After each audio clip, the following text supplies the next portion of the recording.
Okay, so you want to find a job and you want Indeed to find the jobs for you so that you can kind of relax and not feel like you're missing a job. There's an important few steps we're going to take. The first one is to save your search words and to save many different types of search words. The best example I have of this is art teacher, for example. Art teacher, and you might want to know every art teacher position in the country, or you might just want to know for your state if you're licensed in the whole state and you don't mind moving around. And then you're going to click search.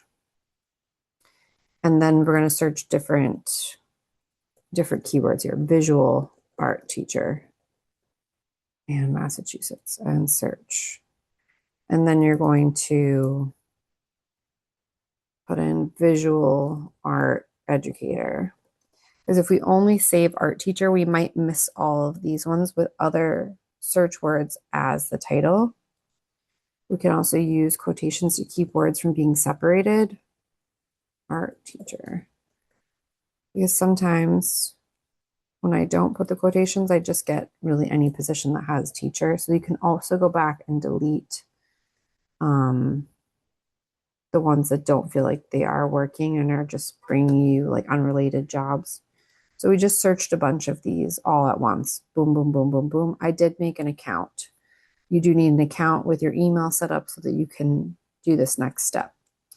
So then we're going to go to the bell icon. So across the top, we have the little bell. It says notifications. You're going to click that.